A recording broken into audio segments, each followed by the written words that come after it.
qərar qəbul edildi və indi Tərlan Əhmədov cərimə zərbəsi ilə topu oyuna daxil edəcək. Bu fasilə də Olimpik komandası üçün bir qədər düşərli oldu, yaxşı oldu. Çünki bu dəqiqələrdə Vojvodina komandasının futbolçuları çox fəallaşmışdılar. Hələ də son dəqiqələr məhz serblərin üstünlüyü ilə keçir. Bax, gördüyünüz kimi mən elə bir qədər əvvəl də qeyd etdim ki, Macarıstanlı hakimin əsas zəif cəhətlərindən biri fərdi mübarizələr zamanı tez-tez cərimə zərbələrinin təyin edilməsi ilə bağlıdır. Bir qədər ehtiyatlı oynayaq. İndi Arif Daşdəmirov Kizito ilə mübarizə aparırdı. Uqandalı futbolçu topu ötürdü, ancaq ötürməsi dəqiq deyildi. Usim Enduka Alton topu attı. Kutsishvili ötürməsi. Arif Daşdəmirov topu özündə saxlaya bilmir. Rəqib komandanın futbolçuları yenidən topu ələ keçirirlər. Enduka yenidən yaxşı oynayır. Çoruzi qüvvətli zərbə ilə topu meydandan çıxarır. Bəli, bir daha xatladım, bugün Azərbaycanın digər bir komandası Xəzər Lənkəran komandası da UEFA kubokunun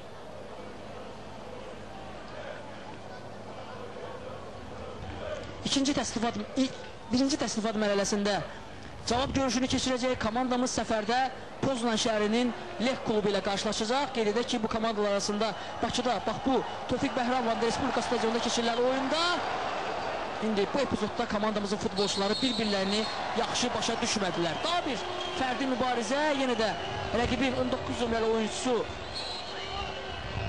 Zarko Koraç yerdə qaldı və hakim cərimə zərbəsi təyin etdi.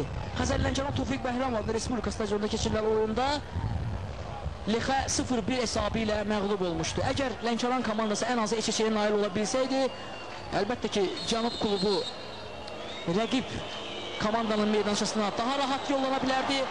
Top qapımıza vurulur, bəli, çox təəssüf. Çox təəssüf, indi Rauf Mehdiyevin kobud səhvi ucbatından qapımızda gol gördük. Təəssüf. Bu qədər. Zəhmət çək, 85 dəqiqə yüksək templə oyna, ancaq son dəqiqələrdə doğrudan da qapıcımızın kobud səhvindən belə bir top bıraq. İndi Rauf Mehdiyev irəli çıxmamalı idi. Gördüyünüz kimi bu vəziyyətdə heç rəqib futbolçu da qapıya zərbə endirənə oxşamırdı. Rauf Mehdiyev yerində olsaydı yəqin ki, top qapımızdan keçməyəcəkdi. Azərbaycan klublarının zəif cəhəti yenə də özünü göstərir. Son dəqiqələrə qədər mübarizə apara bilməmək cəhəti bu oyunda da özünü göstərir və gördüyünüz kimi görüşün 85-ci dəqiqəsində Olimpik komandası öz qapısında qol gördü.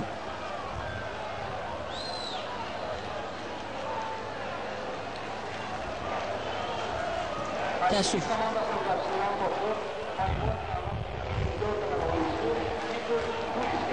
Igor Duric müdafiəçi, hücuma qoşulmuş müdafiəçi bəlkə də heç özü də fikirləşmirdi ki, bu epizodda topu qapıya vuracaq. Ancaq qapıcımız onun üçün belə bir fürsəti yaşatdı.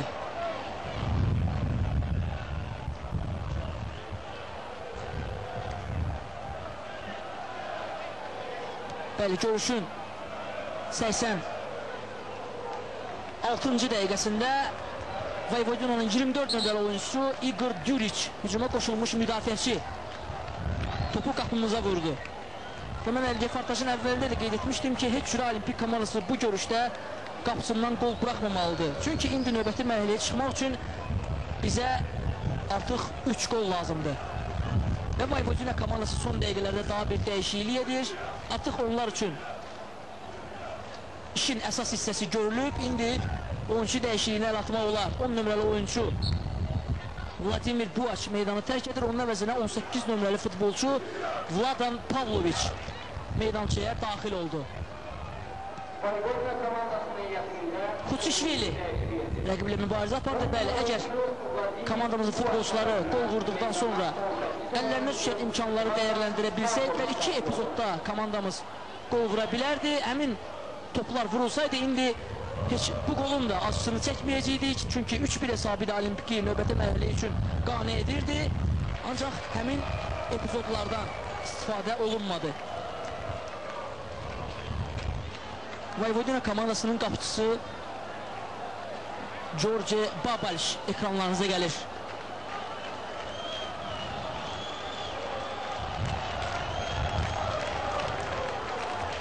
Olimpik komandasında, heyətində dəyişiklik ediləcək. Samir Musayevi niyə bir qədər əvvəl meydançaya buraxmadı Əskər Abdullayev, mən bunu anlamadım. Çünki məhz Ramal Axalkatsinin oyundan çıxmasından sonra Olimpikin hücum xəttində fəallığı bir qədər azaldı və həmin dəqiqələrdə Samir Musayevin oyuna daxil olmasına ehtiyac var idi. Vojvodina komandasının növbəti təhlükəli hücumunu izləyirik. İndi futbolçu meydançada yerdə qaldı, qapımıza daha bir top vurula bilər, ehtiyatlı olmalıyıq. Ən azı heç-heçəyə nail olaq ki, heç olmasa UEFA reytingində bu bizim xeyrimizə olsun.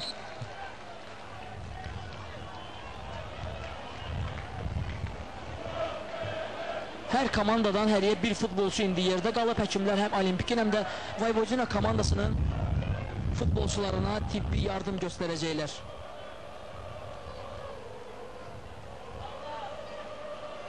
Serbiyalı azarkeşlər, paytaxtımıza gələn Vojvodina komandasının azarkeşləri indi sevinç içindədirlər.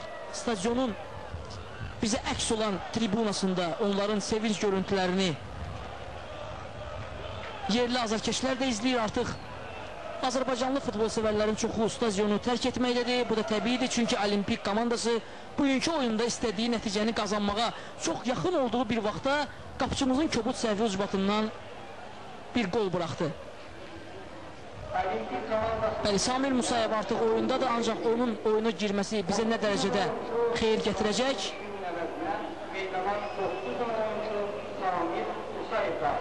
Bunu yəqin ki, heç kim anlamır. 4-cü hakim oyunun əsas vaxtına 3 dəqiqə əlavə edir. Mikhail Kutsishvilini əvəz etdi Samir Musayev. Görüşün 90-cı dəqiqəsində artıq əlavə olunmuş dəqiqələr gedir.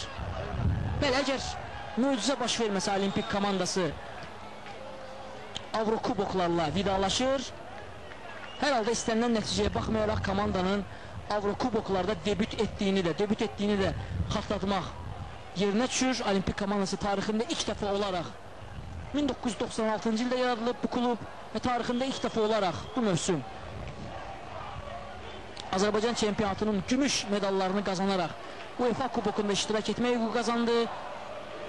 Rəqibi də o qədər güclü, o qədər təhlükəli komanda deyildi. Ancaq ən azı bir məqama fikir verək ki, Vojvodina komandası Avropanın futbol ölkələrindən birinin komandasıdır. Yəni Serbiya, bütün dünyaya futbolçu ixrac edən Serbiya ölkəsini təmsil edən bir komandadır. Ona görə də məhz bu amili nəzərə alaraq Olimpikin UEFA kubokunda mübarizəsini də qiymətsiz buraxmaq olmaz. Hər halda əllərindən gələni etdilər bugünkü oyunda futbolçularımız ki, rəqib komandanı məğlub etsinlər. Qələbəyə də çox yaxın idik. Ancaq elə peşəkarlıq da, ustalıq da həmişə son dəqiqələrə qədər belə vacib məqamlarda özünü göstərir. Görünür, bugünkü oyunda Vojvodina komandası ustalıq baxımından, peşəkarlıq baxımından bizdən bir qədər üstün idi. Və məhz bu səbəbdən də görüşdə özü üçün istənilən nəticəni qazanır.